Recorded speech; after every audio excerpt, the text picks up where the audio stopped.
CM Revanth Reddy ఇవాళ వరంగల్, హుస్నాబాద్ వరద effect ప్రాంతాల్లో పర్యటించనున్నారు. భారీ వర్షాలకు దెబ్బతిన్న ప్రాంతాలు, పంట నష్టాన్ని ఏరియల్ సర్వేతో పరిశీలించనున్నారు. ముంపు బారిన పడిన సమ్మయ్యనగర్, పోతానగర్, రంగంపేటలో పర్యటించనున్నారు సీఎం రేవంత్. మధ్యాహ్నం 12:45 హైదరాబాద్ బేగంపేట నుంచి హెలికాప్టర్లో బయలుదేరనున్నారు సీఎం.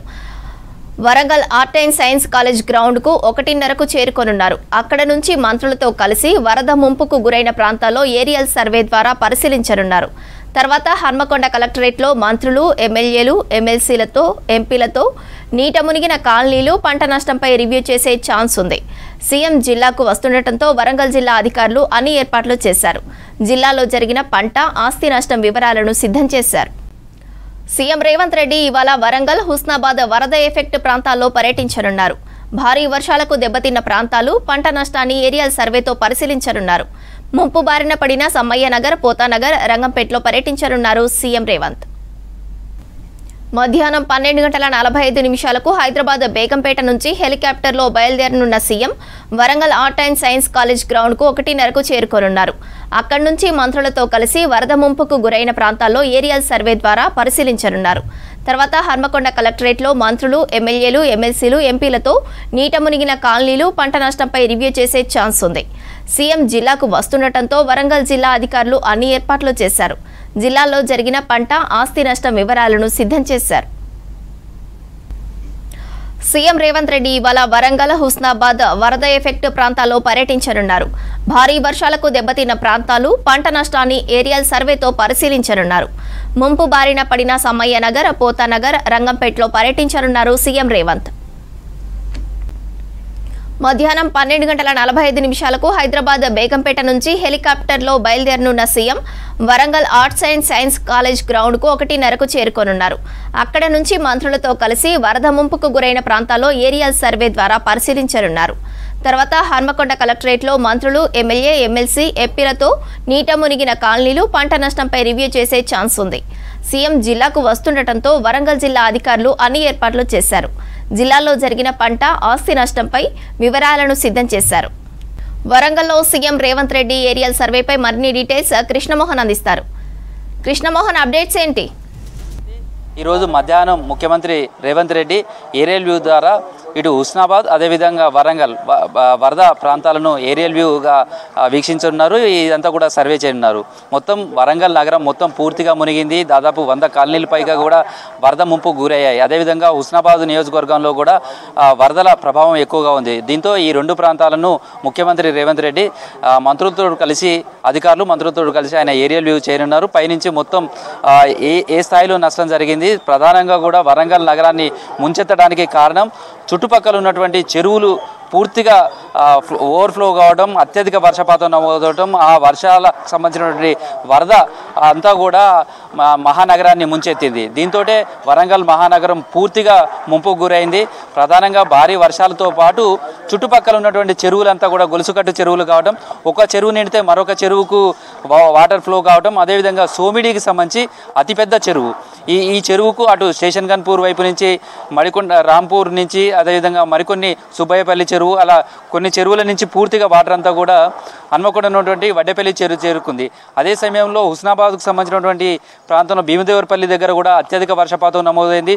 అక్కడ ఉన్నటువంటి చెరువులు నిండి కూడా అవి కూడా సేమ్ టైంలో ఇటు ఇదే హన్మకొండ ప్రాంతాన్ని ముంచడానికి కారణమైంది. దీంతో చుట్టుపక్కల ఉన్నటువంటి చెరువులు ఎఫ్టీఎల్ పరిధిలో అక్రమ నిర్మాణాలు కావచ్చు, అదేవిధంగా చెరువులు, కుంటలు ఆక్రమణకు గురి కావడం కావచ్చు, తర్వాత వరంగల్ నగరానికి సంబంధించినటువంటి అనేక ప్రాంతాల్లో ముంపుకు కారణమైంది. ఈ నేపథ్యంలో ముఖ్యమంత్రి వరంగల్ నగరానికి సంబంధించినటువంటి వరద తీవ్రత నేపథ్యంలో ఆయనే స్వయంగా వరంగల్ నగరాన్ని పర్యటించాలని నిర్ణయించుకున్నారు. మొదట్లో కేవలం ఏరియల్ వ్యూ ద్వారానే పరిశీలించాలనుకున్నప్పటికీ వరంగల్ నగరం పూర్తిగా ముంపుకు గురి అయినటువంటి పరిస్థితి నేపథ్యంలో స్వయంగా ముఖ్యమంత్రి వరంగల్లో పర్యటించాలని నిర్ణయించుకున్నారు.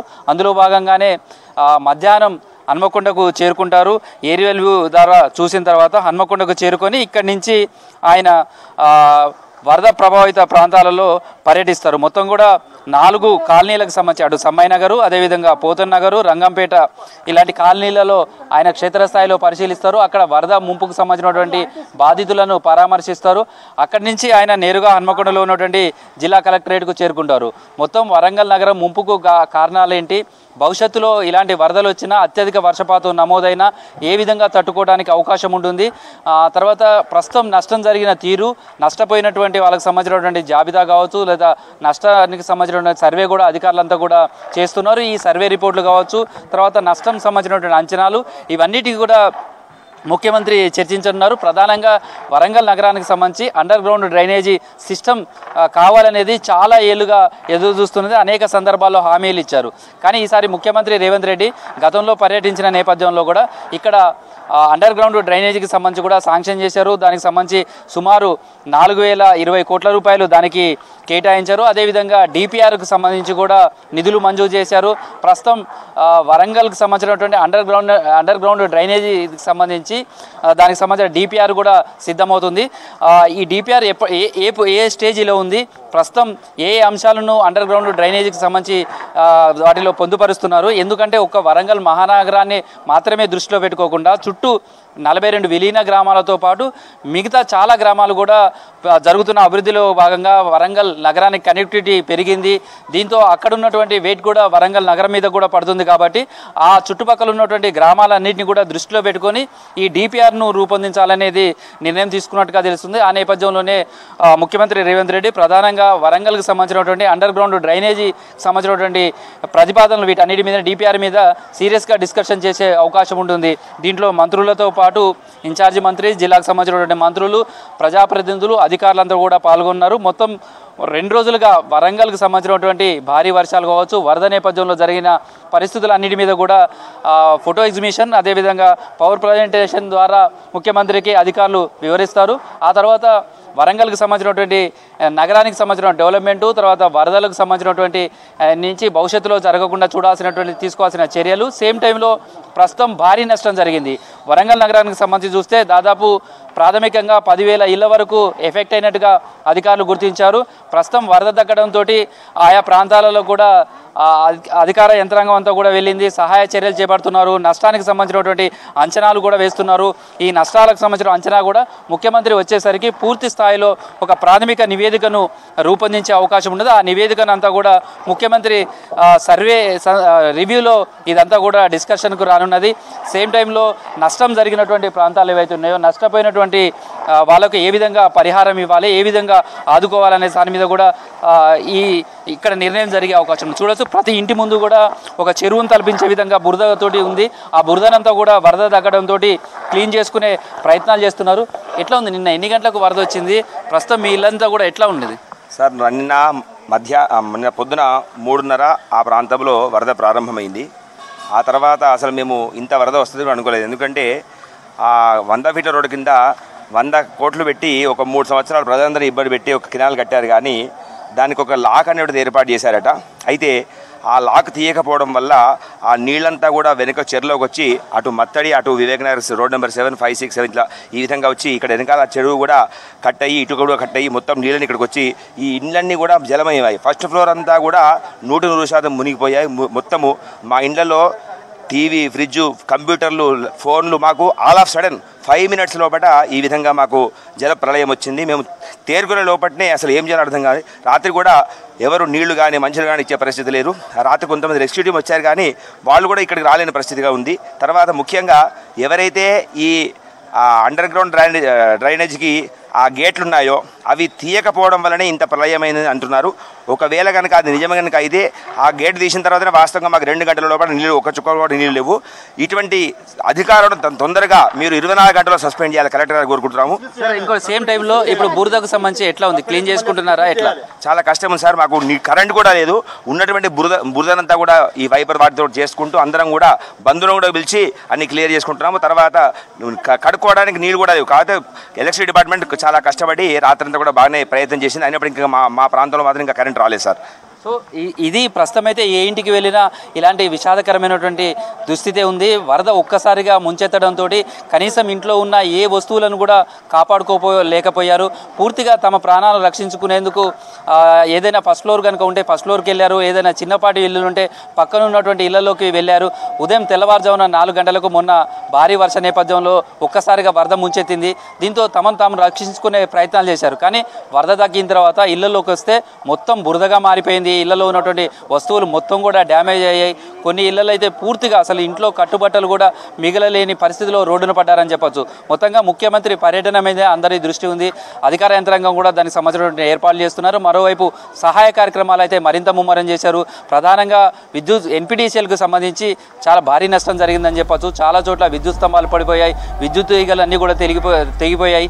నిన్న కొంత వరద తగ్గగానే ఎన్పీడీసీఎల్కు సంబంధించినటువంటి అధికార యంత్రాంగం అంతా కూడా గ్రౌండ్లోకి వచ్చేసారు, ఫీల్డ్లోకి వచ్చేసారు. వాళ్ళంతా కూడా విద్యుత్ పునరుద్ధరించే ప్రయత్నాలు చేస్తున్నారు. ఒకరోజు మొత్తం కూడా కరెంట్ లేదు, కానీ అర్ధరాత్రి నుంచి కొన్ని కాలనీలలో కరెంటును పునరుద్ధరించారు. మరికొన్ని మిగతా కాలనీలలో కూడా కరెంటు పునరుద్ధరించే ప్రయత్నాలు చేస్తున్నారు. మొత్తంగా ఓవైపు సహాయ కార్యక్రమాలన్నీ కూడా ముమ్మరంగా కొనసాగుతున్నాయి. అదేవిధంగా నష్టానికి సంబంధించినటువంటి అంచనాకు సంబంధించినటువంటి కూడా సర్వే చేస్తున్నారు. ముఖ్యమంత్రి మధ్యాహ్నం 2 గంటల వరకు వరంగల్కు చేరుకుంటారు. ఏరియల్ వ్యూ తర్వాత చూసి ఏరియల్ సర్వే తర్వాత ఆయన ఇక్కడికి చేరుకున్న తర్వాత గ్రౌండ్ లెవెల్లో కూడా ఏ ముంపు గురైనటువంటి ఒక 3-4 కాలనీలు ఆయన స్వయంగా పరిశీలిస్తారు, పర్యటిస్తారు. అక్కడ బాధితులతో మాట్లాడతారు, వాళ్ళను ఓదారుస్తారు. అక్కడి నుంచి కలెక్టరేట్కి వచ్చిన తర్వాత దాదాపు గంట సేపు ఈ రివ్యూ జరగనుంది. ప్రధానంగా వరంగల్ నగరానికి సంబంధించినటువంటి ముప్పు నేపథ్యంలో ప్రతి ఏడాది ఇలాంటి వరదలు వచ్చినప్పుడల్లా కూడా వర్షాకాలం అంతా కూడా ముంపుకు గురవుతుంది. 100 కాలనీలు ముంపుకు గురవుతున్నాయి. వీటన్నిటికీ ఒక శాశ్వత పరిష్కారం చేయాలి.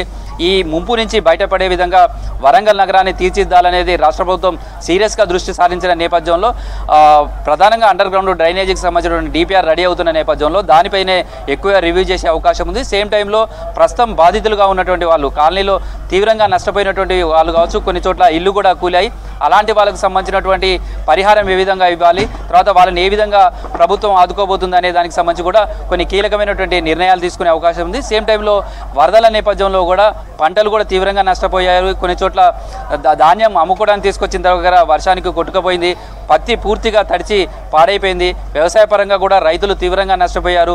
నేపథ్యంలో ఇటు రైతులను ఏ విధంగా ఆదుకోవాలి, అదేవిధంగా వరంగల్ నగరానికి సంబంధించినటువంటి చాలా కాలనీలు ముంపుకు గురైనటువంటి ముంపు ప్రాంతాల్లో ఉన్న వాళ్ళు నష్టపోయినటువంటి వాళ్ళని ఏ విధంగా ఆదుకోవాలనే దానికి సంబంధించి ఒక నిర్ణయం తీసుకునే అవకాశం ఉందనేది ప్రజాప్రతినిధులు చెప్తున్నారు. మరోవైపు ముంపుకు సంబంధించినటువంటి అంశాల మీద కూడా ప్రజాప్రతినిధులు తమ అభ్యర్థనలు కావచ్చు వీటన్నిటి కూడా ముఖ్యమంత్రి దృష్టికి తీసుకువెళ్లేందుకు కూడా రెడీ అవుతున్నారని చెప్పుకోవచ్చు. శ్రవంతి.